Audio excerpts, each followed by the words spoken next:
Yop tout le monde, c'est Pedro, j'espère que vous allez bien, moi ça va nickel et aujourd'hui on se retrouve pour une toute nouvelle vidéo. Dans cette vidéo les petits potes, je vais vous montrer comment optimiser le plus son PC grâce à Regedit ou alors l'éditeur du registre. Donc je vais vraiment tout vous présenter dans cette vidéo, restez bien jusqu'à la fin pour ne rien rater parce que vraiment il y a de très bonnes options pour améliorer les performances de votre PC, que ce soit un PC récent ou un PC ancien. Donc moi je vous laisse avec l'intro et la vidéo. Bon,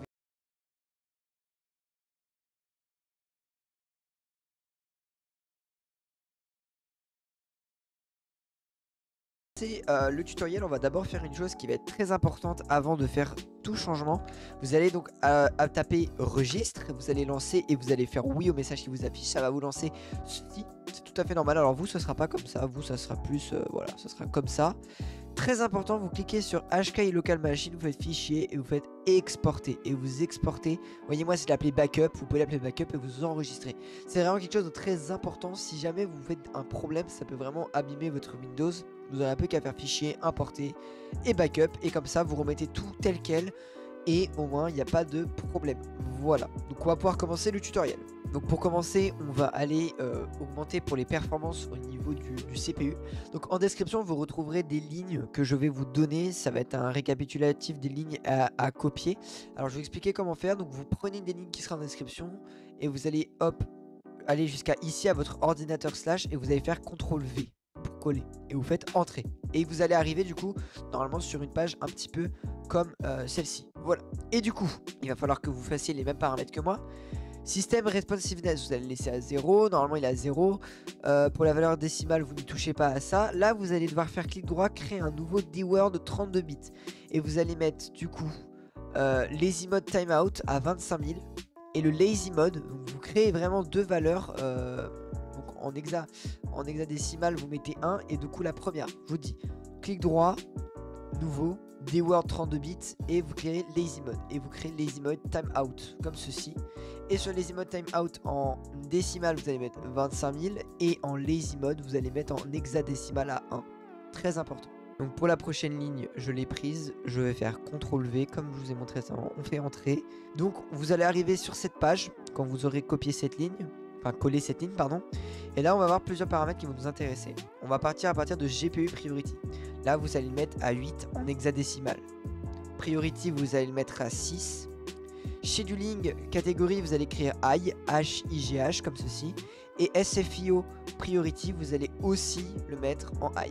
Donc, une fois qu'on a fait ça, on va pouvoir cliquer sur Display Post Processing, comme ceci.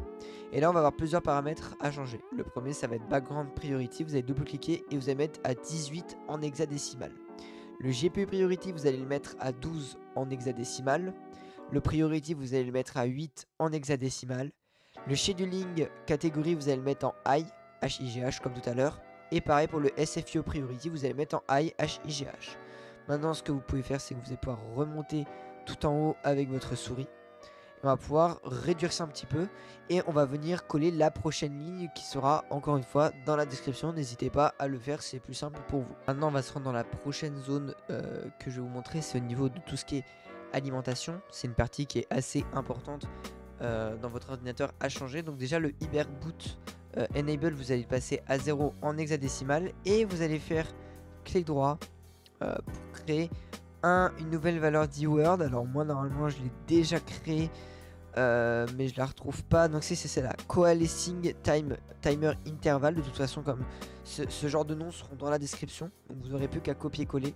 Et une fois que vous l'avez créé, donc vous faites un nouveau dword 32 bits, vous collez ceci et vous allez faire double-cliquer, vous allez faire hexadécimal et vous assurez bien que c'est sur 0. Pour la prochaine valeur, ce qu'on va faire, c'est qu'on va remonter un petit peu jusqu'à ce qu'on trouve Power qui sera comme ceci. Vous cliquez ici pour l'agrandir, vous allez faire clic droit, nouveau, clé et vous allez taper ce qu'il y a ici, Power Throttling. Vous l'aurez pas vous et il sera de toute façon dans la description. Donc moi je vais juste supprimer cette clé parce qu'elle ne sert à rien. Voilà, une fois que vous l'avez créé, vous cliquez dessus et vous allez ajouter Power Throttling Off qui sera aussi dans la description en clic droit, nouveau, valeur dword 32 bits. Vous double cliquez et vous allez mettre en valeur hexadécimale, vous allez le placer en 1. Petit aparté, j'ai oublié de préciser pour le power throttling que ça va être quelque chose qui va être activable si vous avez par exemple votre ordinateur fixe ou portable qui est souvent branché. S'il est portable fixe, il n'y aura pas de problème. Mais portable, si par contre vous partez à l'étranger ou vous vous déplacez avec votre ordinateur, la batterie se videra beaucoup plus vite. Donc je vous conseille de le mettre en 0 si jamais vous vous déplacez ou que vous voulez pas que votre batterie se vide plus vite. Ensuite, petit point qu'il va falloir faire, vous allez cliquer sur Power. Vous allez vous rendre dans Hibernate Enable, vous allez double-cliquer et vous allez assurer que ça soit mis sur 0.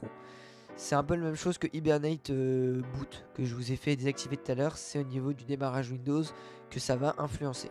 Ensuite, on va se rendre dans la prochaine localisation qui se situe ici. On fait Entrée. Si j'y arrive bien un jour, ça marchera un peu mieux. Voilà. Entrée. On arrive ici. Là, ce qu'il va falloir changer, ça va être dans Attributes. Vous allez double-cliquer et en hexadécimal, vous allez mettre la valeur à 2. Comme ceci. Pour la prochaine valeur que je vais vous montrer, elle va être un petit peu plus avancée. On va se rendre dans Information Système comme ceci. Là, ce que vous allez faire, vous allez aller dans Ressources, Matériel, et vous allez cliquer sur IRQ. Là, ce que vous allez faire, vous allez descendre jusqu'à ce que vous trouviez votre carte graphique. Donc pour ma part, c'est une RTX 3070 Nvidia. Donc on cherche jusqu'à ce qu'on trouve notre composant ici. Et ce qu'on va venir faire, c'est qu'on va cliquer ici, on va copier le nombre qui est à côté du IRQ qui est associé à notre composant. Pour ma part, c'est le 42, 94, 96, 72 et 58. Voilà, on vérifie bien que la valeur soit la bonne. On va la copier en faisant soit clic droit, copier, soit CTRL-C, CTRL-V. On peut réduire ça. Et ce qu'on va faire, c'est qu'on va créer une valeur dWord qu'on va appeler IRQ. Avec du coup, CTRL-V, hop, notre valeur de carte graphique. Moi, je vais pas le faire parce que je l'ai déjà fait au-dessus. Et une fois qu'elle est créée, vous lui mettez une valeur du hexadécimal de 0. Pour la prochaine valeur, ça va être pour réduire le service SVC Host qui est en théorie assez présent sur votre ordinateur. Alors peut-être que vous ne le voyez pas quand vous êtes comme ça, mais en fait c'est vraiment un service qui est omniprésent sur l'ordinateur, et donc que quand vous allez dans votre processeur, effectivement vous voyez que votre processeur il a tant de processus en cours, et ça va donc réduire ce nombre de processus. Mais ce qui est important, ça va être de regarder selon notre mémoire. Donc vous allez cliquer sur mémoire et vous allez regarder combien vous avez de gigas. Donc c'est normalement les gigas, ça va être dans valider. Vous avez à peu près le nombre de gigas. En gros, moi j'ai 32 gigas de RAM.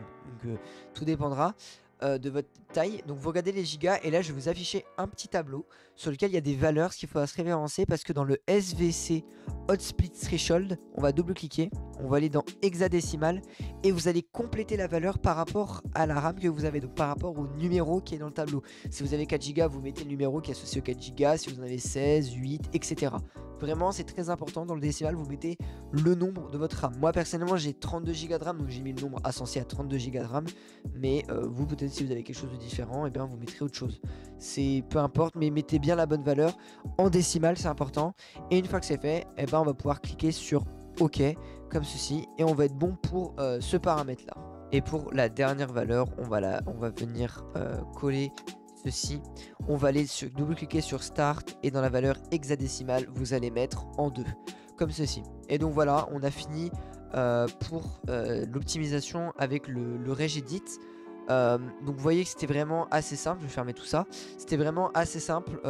Vous mettrez de toute façon en description tout ce qu'il vous faut pour compléter facilement le Regedit avec les liens plus les noms des fichiers, enfin des valeurs qu'il faut créer à chaque fois. Donc vous voyez que c'est vraiment très simple. Ce qu'il faut faire maintenant, c'est redémarrer votre ordinateur et vous verrez que normalement vous aurez des augmentations de performance. Sachez que si jamais vous avez des problèmes avec votre Windows, très important, vous ouvrez l'éditeur de registre, vous faites fichier, importer et vous mettez la backup. Voilà. Et si vous souhaitez refaire le tuto à tête reposée, n'hésitez pas à le refaire. Vraiment, ne vous précipitez pas et suivez vraiment bien tout ce que je dis. C'est important parce que sinon vous pouvez vite avoir des problèmes avec votre Windows si vous vous trompez dans ce que vous mettez ou si vous faites n'importe quoi. Voilà. Donc c'est la fin de cette vidéo. J'espère qu'elle vous a plu. Si c'était le cas, n'hésitez surtout pas à liker et à vous abonner à la chaîne, ça fait hyper plaisir, ça soutient gratuitement. Sur ce, c'était Pedro, moi je vous dis à plus pour une prochaine vidéo. Allez, bye.